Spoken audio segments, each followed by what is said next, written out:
கொழும்பில் வெடித்த போராட்டம் குவிக்கப்பட்டுள்ள காவல்துறையினர். ரணிலின் யாழ்ப்பாண விஜயம், தமிழ் எம்பிக்கள் சிலருக்கு எதிராக வழக்கு தாக்கல். இமயமலை பிரகடனத்தை எதிர்க்கும் சிங்கள தரப்பினர்.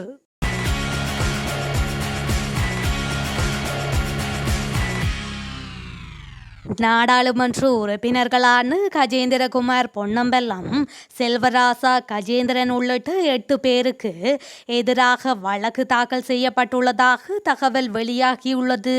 நாடாளுமன்ற உறுப்பினர்களான கஜேந்திரகுமார் பொன்னம்பலம், செல்வராஜா கஜேந்திரன், வேலன் சுவாமிகள், காணாமல் ஆக்கப்பட்டோரின் உறவுகளினது சங்க பிரதிநிதிகள் என 8 பேருக்கு எதிராக இந்த வழக்கு தாக்கல் செய்யப்பட்டுள்ளது.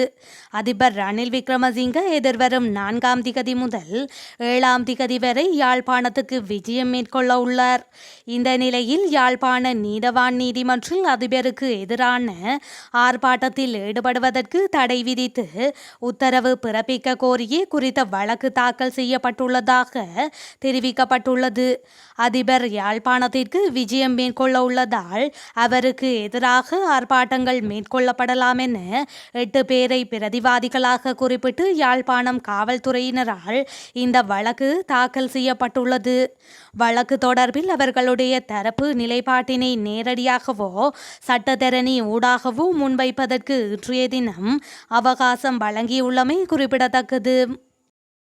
நாட்டில் நடைபெறவுள்ள தேர்தல்கள் இலங்கை அரசியல் அரங்கில் இதுவரை இல்லாத அளவுக்கு உக்கிரமான போரை உருவாக்கும் என அனுரகுமார திசாநாயக்க நேற்று தெரிவித்தார்.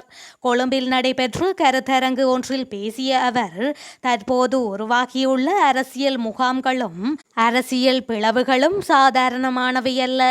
இம்முறை அரசியல் போரில் மக்கள் விடுதலை முன்னணி தோல்வியுற்றால் அது நாட்டையும் மக்களையும் மேலும் துயரத்திற்கு இட்டு செல்லும் என்றும், மக்கள் விடுதலை முன்னணியின் வெற்றி நாட்டை புதிய அபிலாஷைகளுடன் ஒரு பாதையில் வழிநடத்தும் என்றும் திசாநாயக்க கூறினார். நீண்ட காலமாக அரசாங்கங்கள் கடைபிடித்து வரும் தோல்வியடைந்த பொருளாதார மற்றும் அரசியல் கொள்கைகளுக்கு எதிராக புதிய பொருளாதார பயணத்தை உருவாக்கும் சித்தாந்தத்தை மக்கள் விடுதலை முன்னணி விவாதிக்கும் அதே வேளையில் அரச சொத்துக்களை விற்பதற்கான நடவடிக்கைகளை துரிதப்படுத்த அரசாங்கம் திட்டங்களை வகுத்து வருவதாக அவர் தெரிவித்தார். சமூக குற்றங்களை எதிர்த்து போராடவும், ஊழல் நிறைந்த அரசியல் கலாச்சாரத்தை மாற்றவும், அதன் மூலம் நாட்டில் புதிய அரசியல் கலாச்சாரத்தை உருவாக்கவும் திட்டங்களை வகுப்பது குறித்தும் மக்கள் விடுதலை முன்னணி ஆலோசித்து வருவதாக அவர் மேலும் கூறியுள்ளார். இலங்கை மின்சார சபையை தனியார் மயப்படுத்துவதற்கு எதிர்ப்பு தெரிவித்து பாரிய போராட்டம் ஒன்று முன்னெடுக்கப்பட்டுள்ளது. குறித்த போராட்டமானது இன்று கொழும்பில் உள்ள மின்சார சபையின் பிரதான காரியாலயத்திற்கு முன்பாக முன்னெடுக்கப்பட்டுள்ளது.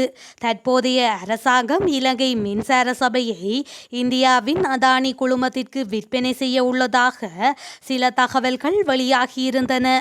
இதற்கு எதிர்ப்பு தெரிவித்து நாடளாவிய ரீதியில் உள்ள ஆயிரக்கணக்கான மின்சார சபை ஊழியர்கள் மற்றும் மின்சார சபையுடன் தொடர்புடைய 6 சங்கங்களின் உறுப்பினர்களும் இந்த போராட்டத்தில் இணைந்துள்ளனர். மேலும் பாதுகாப்பு கருதி சம்பவ இடத்தில் பெருமளவிலான காவல்துறையினர் குவிக்கப்பட்டுள்ளமை குறிப்பிடத்தக்கது.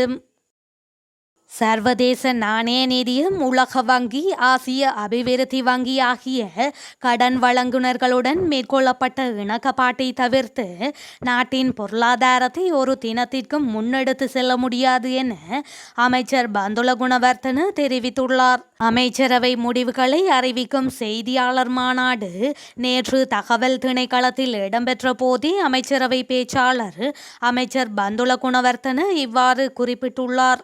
இவ்விடயம் தொடர்பில் மேலும் அவர் தெரிவிக்கையில், சர்வதேச நாணய நிதியத்தின் வேலை திட்டத்தை செயல்படுத்தாவிட்டால் யார் அரசாங்கத்தை நிர்வகித்தாலும், எந்த அதிபர் நாட்டை ஆண்டாலும் அரசாங்கத்தின் ஆயுட்காலம் 2 வாரங்களுக்கு மட்டுப்படுத்தப்பட்டுவிடும்.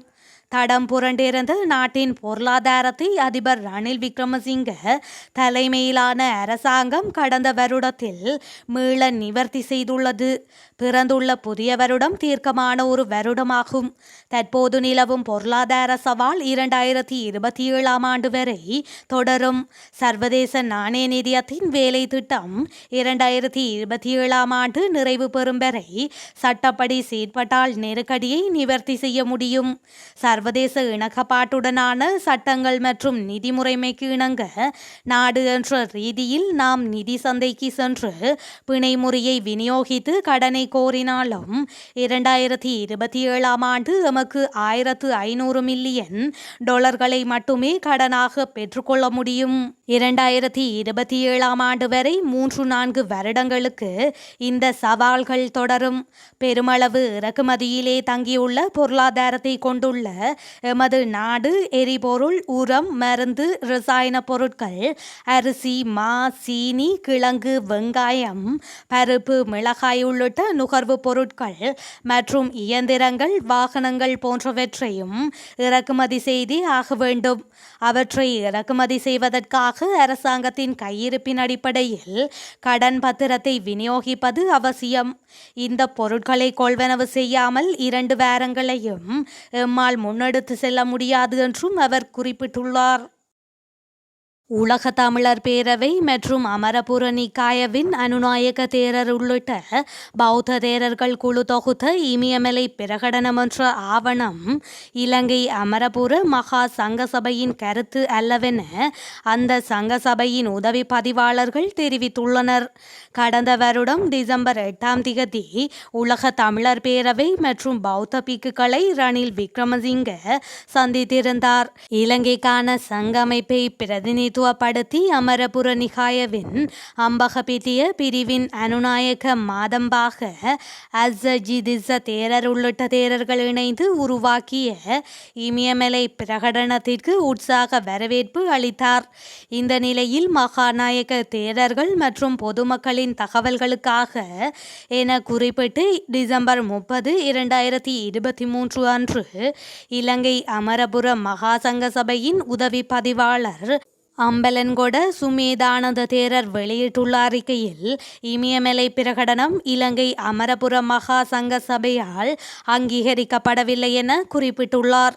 இமயமலை பிரகடனம் தொடர்பாக இலங்கை அமரபுர மகா சங்கத்தில் எந்த உடன்பாடோ அல்லது விவாதமோ இடம்பெறவில்லை. அது ஒரு சில தேரர்களின் தனிப்பட்ட கருத்தின் வெளிப்பாடு மாத்திரமே என இதன் மூலம் வலியுறுத்தப்படுகின்றது என அமரபுர மகா சங்கம் தெரிவித்துள்ளது. இந்த நிலையில் இமயமலை பிரகடனம் என்ற ஆவணம் ஏற்கனவே இலங்கை தமிழர்களாலும் பல புலம்பெயர் தமிழ் குழுக்களாலும் கடுமையாக நிராகரிக்கப்பட்டுள்ளமை குறிப்பிடத்தக்கது. அசாம் மாநிலத்தில் அத்கேலியா கோலாகாட் பாலிஜான் நகரில் ஏற்பட்ட பேருந்து விபத்தில் 12 பேர் உயிரிழந்துள்ளதுடன் 30 பேர் காயமடைந்துள்ளதாக தகவல் வெளியாகியுள்ளது. குறித்த விபத்து இன்று அதிகாலை 4:30 மணியளவில் இடம்பெற்றுள்ளது. நிலக்கரி ஏற்றி சென்ற லொரியொன்று பேருந்துடன் மோதியதில் விபத்து ஏற்பட்டுள்ளது. விபத்து தொடர்பில் கோலாகாட் காவல் கண்காணிப்பாளர் ராஜேன் சிங் கூறுகையில் அந்த பேருந்தில் 45 பேர் இருந்ததாகவும் அவர்கள் சுற்றுலா சென்று திரும்பிக் கொண்டிருந்ததாகவும் தெரிவித்துள்ளார். மேலும் அடர்ந்த மூடு பனி காரணமாக விபத்து ஏற்பட்டிருக்கலாம் எனவும் சரியான காரணத்தை கண்டறிய நாங்கள் அதை ஆராய்ந்து வருகின்றோம் என்றும் அவர் மேலும் கூறினார். விபத்து நடந்த இடத்தை ஆய்வு செய்ய மற்றும் போக்குவரத்து துறை அதிகாரிகளுக்கு அழைப்பு விடுக்கப்பட்டுள்ளமை குறிப்பிடத்தக்கது.